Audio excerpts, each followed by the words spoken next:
Hi, I'm Tiara Aragon, Nurse and Facility Administrator with Trusted ER. It's lake season, and we're here with Game Warden Miller from Texas Parks and Wildlife to talk about how we can have a fun and safe lake season. Warden Miller, what are your roles in water safety and some safety equipment we should all have at the lake?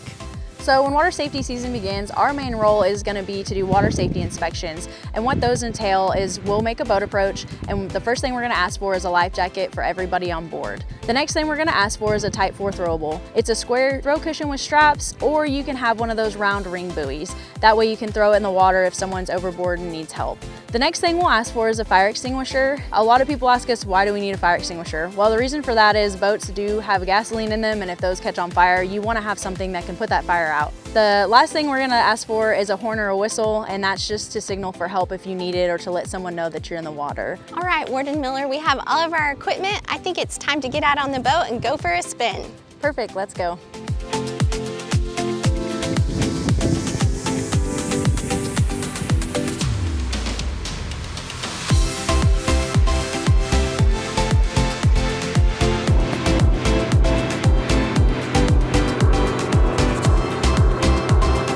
What are some common violations that you see?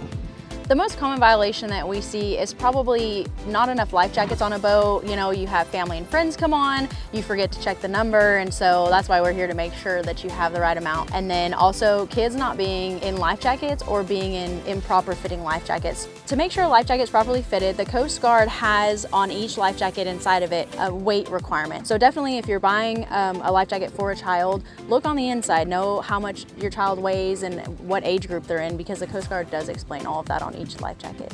One of the saddest things we see are drownings. So what advice do you have to help prevent drowning? And what do you do if you see somebody that's really struggling in the water? One of the things we do to prevent drownings, like I said, is our water safety inspections. We are out here to make sure you have all the equipment and that you're prepared for if something does go wrong. That's why we want to make sure every single person has a life jacket on that boat, because if people do fall in the water, you want to make sure you can toss one out to everyone and there's not somebody left out. And then we have the Type 4 throwable to throw out to someone if they're struggling in the water. So if they're calling to you, and they may not call to you, you do have something to at least kind of toss out. But one of the things we want to make sure we pay attention to when we're on the water is when people start to drown or maybe panic in the water, they may not call out to you. They may be very quiet about it. And so if you have young kids, especially swimming, don't get distracted. Don't be on your phone. Don't, be engrossed in a conversation to the point where you're not really sure what's going on around you. Having the proper safety equipment and always staying alert is going to prevent most accidents or drownings. So how important are partnerships with emergency rooms like Trusted ER, to which I'll do on a daily basis? They're extremely important, especially if there is a drowning and we're able to recover that individual fairly quickly. I want someone on shore who's well practiced, knows what they're doing to start CPR and whatever other medical care they may need.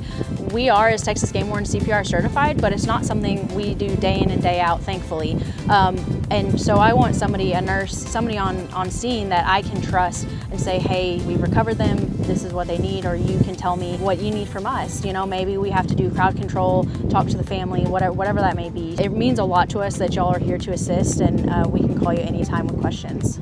That was so fun and informative. A huge thank you to Warden Miller and Texas Parks and Wildlife for partnering with us to bring you this information. We want to encourage you to be safe and have fun out on the lake. And remember, Trusted ER is here for you 24/7, 365 if you ever need us.